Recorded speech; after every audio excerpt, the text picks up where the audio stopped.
So remember when we said that next time would be the end? Well, we lied. Actually, it's going to be some more Colosseum first.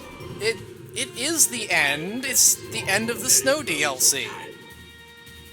Oh good, we're relying on technicalities now. Oh. And we're gonna start with everybody's favorite. Oh boy. I think it's mostly everyone's favorite because of the music. That's true. This does have an amazing rendition of Battle on the Big Bridge. It's hard not to make an amazing rendition of this, really. For centuries has this soldier roamed beyond. Now, finally, his obsession for weapons has led him to this field of battle. I mean, come on, are you hearing this? Shall stand in the way of his unrelenting quest for vengeance. I give you the mighty Gilgamesh!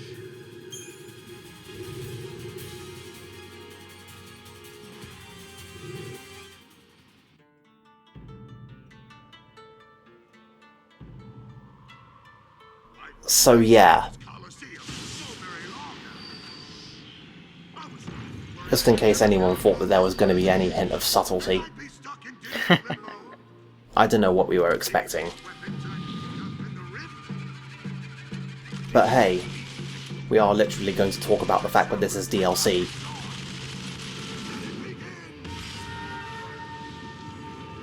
Alright, Gilgy. So the first phase of the fight is, as usual, a complete farce.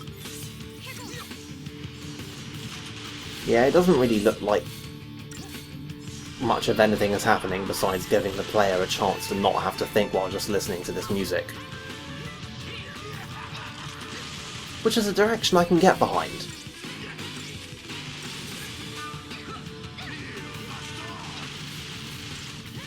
So presumably he's going to hit a certain health threshold and then unstagger himself and then give himself a load of buffs and then go into a new and original attack pattern. Not quite. You'll see how this goes. You know, I hope I see how this goes soon because he's like 2/3 dead.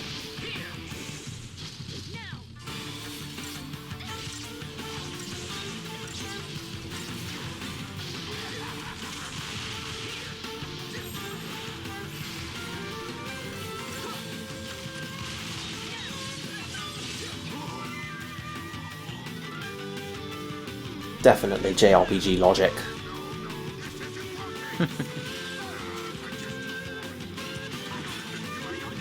So, is this where we start trying to, like, identify all the swords that he's holding?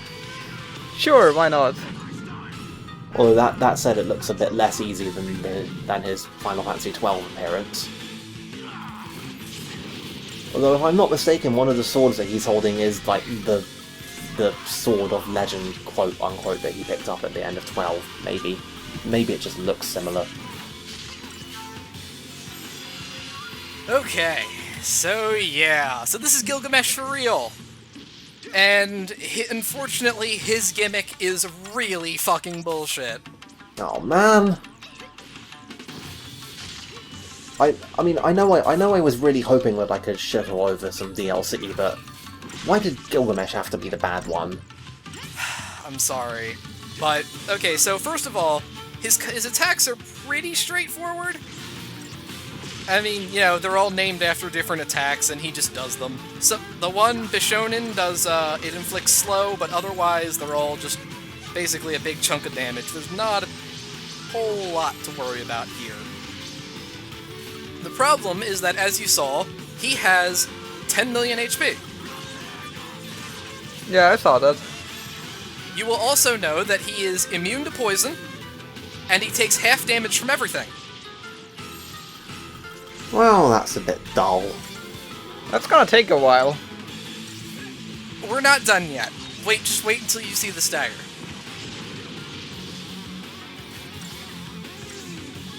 In the meantime, enjoy the music. I have a terrible feeling of foreboding about this.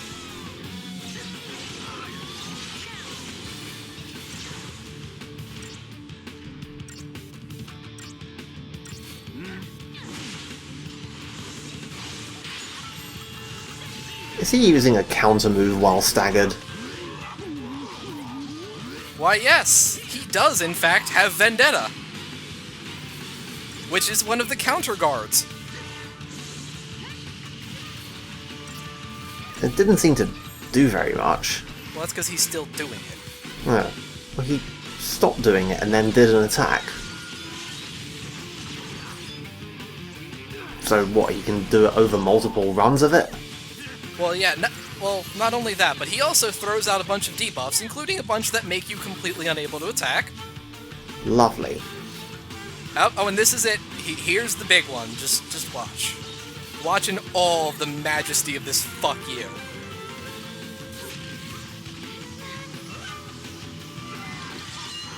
I'm waiting. See, it was a little obscured by the UI there, but he just recovered 1,000,000 HP. Oh, Huh. So not only do we have all the other damage-related things, if you are not doing a minimum of 1,000,000 damage every single stagger, you cannot hurt him. that sounds fun. Well, that's definitely not getting any credit then. So yep, fuck that fight. We're just gonna go ahead and skip ahead to Snow.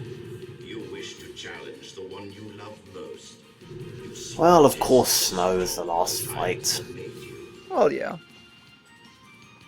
I mean, it's Snow's DLC, but that's only because they decided that every DLC had to be related to a character, rather than just the Casino DLC and the Colosseum DLC. And once again he bears the power of a brand. Only death waits at that journey's end.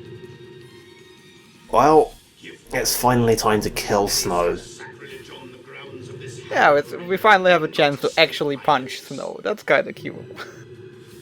Let this be a struggle for And we're using a party with 2 lightnings in it, so I mean...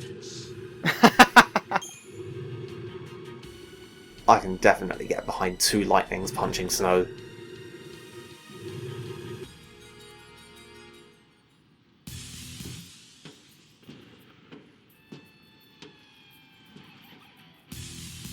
So, are you sure? Are we Oh really my gonna god, do shut this? up! Just punch him. Second thoughts? She's Or, my you know, shoot him in the face with an arrow or something. I want you to see just how strong I've I'm become not since I picky. started looking out for Just myself. do violence to Snow. I'm here for blood. Fine. That's how you feel. I still like Snow, he's silly. So I thought you said we were using 2 lightnings. Oh wait, no, I lied. I switched one of the lightnings out for a black chocobo. Yeah. Oh well. Sorry, I only have 1 lightning then, sorry. Alas.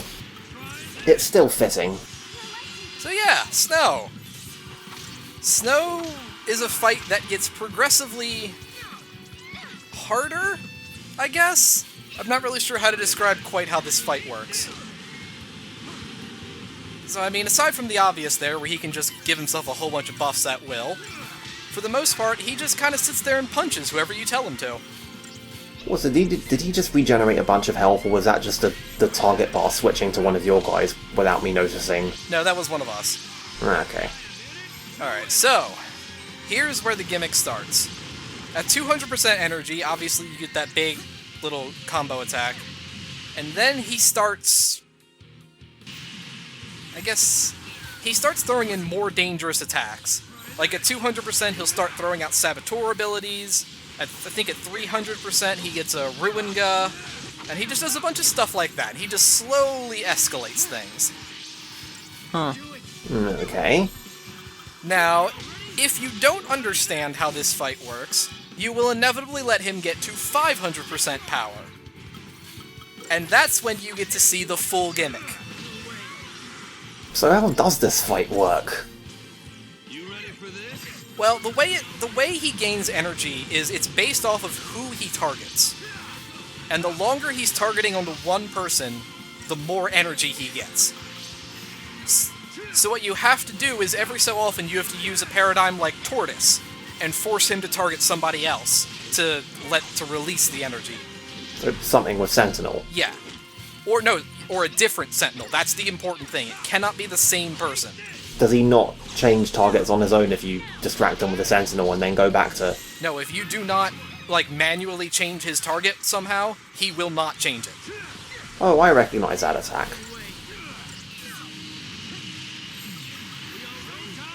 So yeah.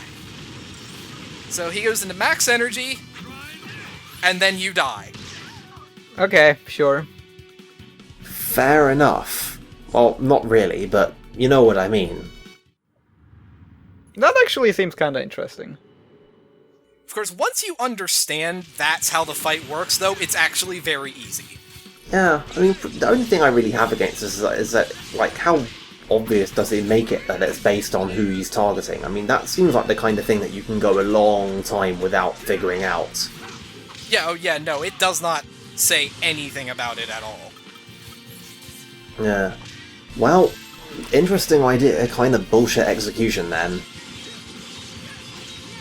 Because that just means that they made a actual interesting idea, and then it is totally relying on you knowing some obscure thing. Like, there's no reason for you to try, and there's no way for you to learn. It's like kind of like they decided to copy one part of the Platinum Games title and chose the worst part. Why do I keep bringing up Platinum in this series specifically? Oh well. In any case, yes. It's a legitimately interesting idea. Yeah, it's like, once you know that you have to manage your aggro, it's just a matter of wearing down his 10 million HP. I mean, is there any reason you can't just keep him permanently at 100%? No. No, just every so often he'll go and do that, and then you just immediately switch to Tortoise and have somebody else take aggro, and then you just go from there. Huh. It's kind of disappointing in the end. Yeah, like, once you know the gimmick and how to exploit it, this is a really easy fight. Huh.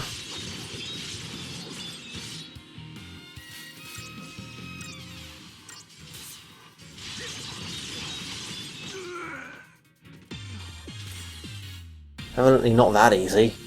I mean, it's lengthy, but it's not hard. Not that that stopped you from getting him, so why would you ever want to fight it again? So I noticed there's still like 10 minutes left. Yeah, I think I'm starting to see the reason for that. Grievous indeed.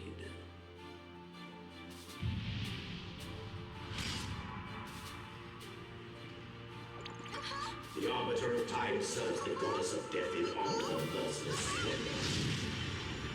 All mortal beings stand as equals when they receive their ultimate judgment. Only the most powerful is chosen to mark So, the sentence. He talks about the arrogance of us challenging him, when I'm pretty sure that's the opposite of what happened. That's actually true. Shh. Literally, he picked a fight with us. This is a literal reading of what just happened. Did you actually have to select this fight, or does it just happen once you beat all the others? No, it just goes straight into this after snow. Okay. Well, that's lovely.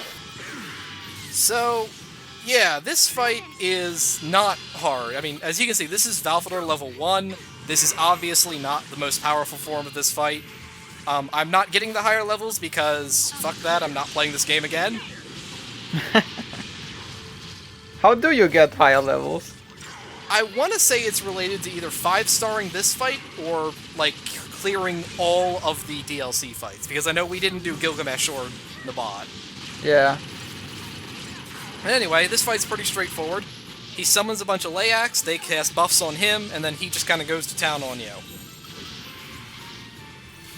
And then you eat all that damage, and then you don't die, and then you kill all of them, and then you put debuffs on him, and then you visit violence upon him. Yeah, that's about it. Well, so far so ordinary. He's not totally helpless, but he's pretty helpless. Anyway, that fight I did not have anything good for clearing out a bunch of enemies at once, so I switched to something that had aggression. Fair enough. Yeah, it does seem kind of bullshit that they throw this fight right after that other fight when this fight requires a completely different setup. Yeah, I noticed that we're using Lightning, Snow, and SARS as our party. That is. We are using the classic party finally now at the end of the game. And yet we can still only have one of them out at once. We can't just replace Sarah and Noel. And we still can't have Fang. Well, I don't think we would want that anyway. I mean, would you really want to run Commando, Sentinel, Synergist against this guy? I don't know, but if I was having what I really wanted, then all three of those guys would be able to change paradigms. I mean, you know, I don't think Lightning, SARS, Snow is a very conventional 13 party anyway. It's okay. The big problem is no medics. Yeah. Well, Lightning's a medic. Lightning is not a good medic, though, and you know that. I do know that. Oh well. Wish we could have Fang. Fang is a much better party member than Snow. I mean, hell, Hope is actually in the game. Why can't we have Hope in our party? Like, you don't even have to rely on bullshit time travel DLC. He's actually in the game. Yeah, actually, that would be interesting. Now you're just asking for too much. Yeah. I do find it ironic that we would actually want Hope in our party, of all characters. But, you know, this is the game in which Hope is actually not terrible. True. I mean, you know, we'll see how long that lasts.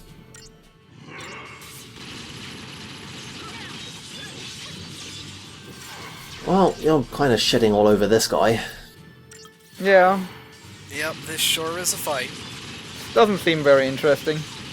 Yeah. Oh, I'm sure it gets total bullshit when that level number goes up. Oh, probably. I mean, since when has the, like, manually manage the power level of your own super boss gimmick ever ended in not a total bullshit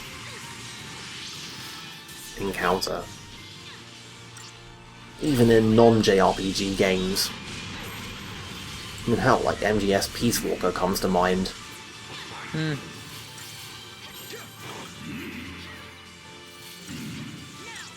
Wonder which optional super boss is more anime, that one or this one? Probably the Metal Gear one. I mean, this one's a servant of the time goddess who just kind of watches over the Colosseum and challenges people. Compared to Peace Walker, yeah, I'd definitely say Peace Walkers. Yeah. Oh well. It'd be great if the optional bosses in this actually, like, went for the ridiculous rather than just the hammy, what they actually go for. More JRPGs need to embrace their own inherent silliness. So yeah, that's the Snow DLC. Okay. I hope everybody enjoyed our bunch of gimmick fights. Yeah, it was actually better than expected, honestly.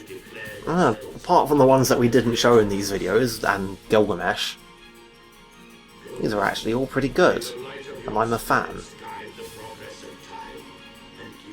You know, apart from the fact that it involves snow.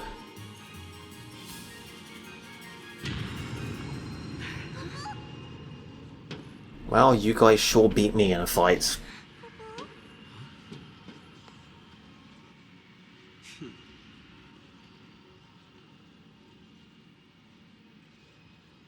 Yep. Just gonna kind of stand here and look at each other. I'd love to. Well, I'd like to come with you, but unfortunately I'm only a DLC character, and it would really mess with continuity if I went time travelling with you guys, unlike you guys going time travelling generally. Wasn't there some bullshit excuse about time gates only working for one person? That is, in fact, the exact excuse they used earlier in the game. Yeah. Yeah, even though Snow has bullshit magic powers, he still can't time travel. Wait, why is she here? What? What are you talking about, Curtis? There was nobody there. No! Ah! Anywho, it's the way it is. I stay. Snow. Hey, Dump him, dump him, dump him, dump him, dump him. Okay then. And do what? Go out with that nice Knoll boy? Come on. If you take too long getting home. If I get tired. Yeah. of all Besides, the canonically, Sarah is now dead, so... I'm coming to get you. that's my girl.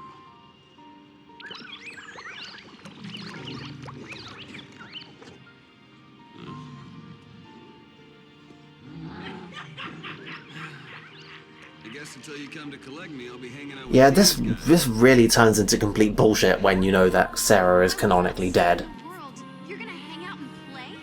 Oops. Busted. Oh, that's our Troy Baker.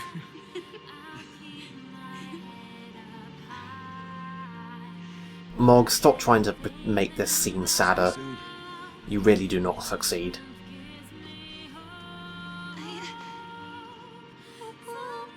Also, you can't see it, but about 10 seconds after the fade to black, Snow just walks straight into Gilgamesh.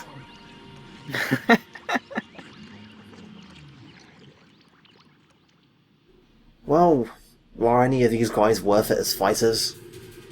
Well, I'll give you a hint. One of them might be. He might be the best Sentinel in the entire game. I wonder who that is.